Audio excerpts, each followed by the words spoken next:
right as I was going to make a video talking about how important communication is when it comes to video game developers and their communities, Valve goes and does this. That's right, they made a fucking blog post talking about what they're doing, what they're adding, what they're working on. I can't believe it. Is it the apocalypse? Am I gonna die? I feel like something really bad's gonna happen, like Satan's gonna come out of the fucking ground and smash my computer and go, yeah, this is not happening anymore, sorry buddy.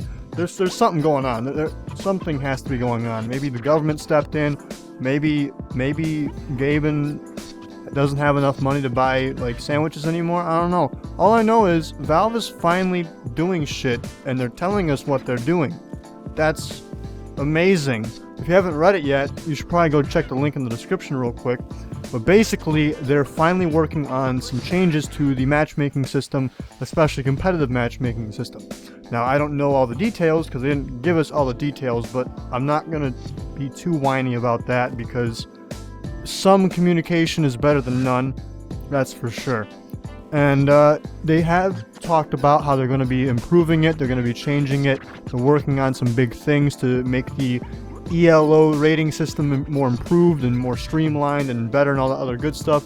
And in the meantime, they're shipping an update that's going to have a bunch of different changes to the matchmaking system short term, i.e. now if you're a player in the first tier of ranks, which I believe is like 1 through 6, you'll be penalized less for losses, which means that if you lose, you get less points removed from your rank, and if you win, you still get the same amount, so it's easier to kind of climb out of the trench, I guess. I haven't personally played it yet, so I don't know just how good it is yet, but we'll see. But they're also going to be adding just a bunch of stuff. They're banning problem players. Now, I don't know if that means hackers, because if it's hackers and they're only banning hackers for 6 months, that's kind of fucked up, but I'm assuming they mean people that are either suspicious, or people that are dicks, or people that are griefing, stuff like that. So that's pretty good.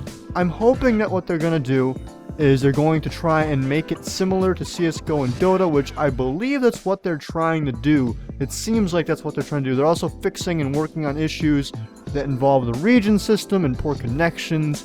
Basically, they're listening. They're seeing our videos, our Reddit posts, our Twitter posts, our moon runes in the sky, and they're like, oh shit, we better get on that. Let me write down this little note right here. Oh yeah, this is good. That's a good idea.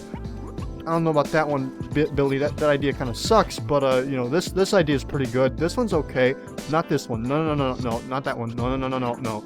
But they're listening, and that's what means a lot to me, because if you don't know much about Valve, when TF2 was like first a thing, they were pretty communicative, if that's a word. They were very involved with the community.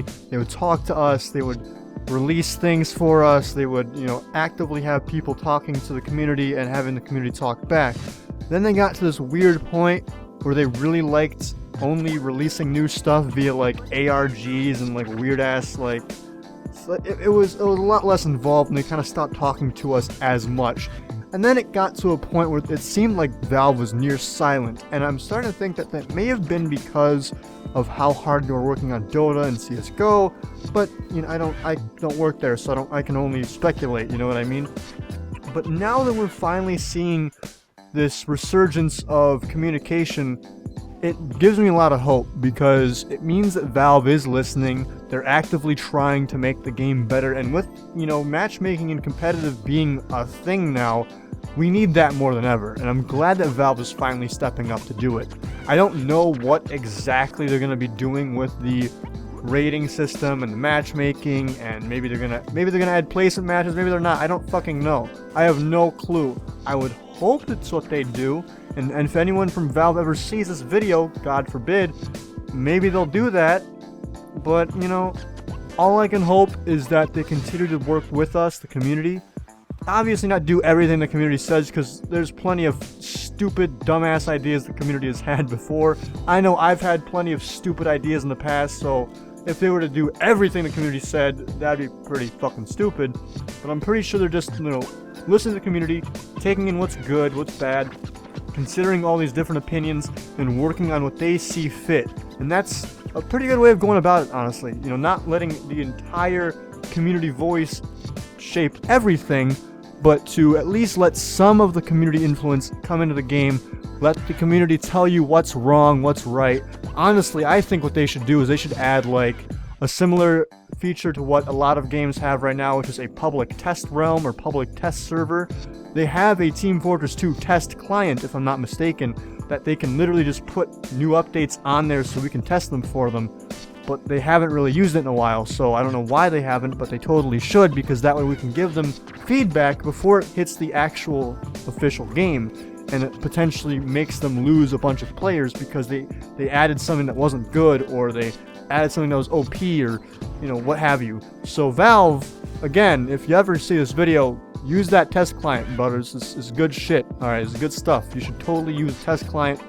Great thing. I know you guys still use it for Dota sometimes, so why not use it for TF2 as well? Also, Pyro won the war. Not that surprising. I'm really hoping that they're gonna do some big changes to it. I know that they linked the From Pyro with Love website, which is really, really good, because that shows that they are listening again to the community.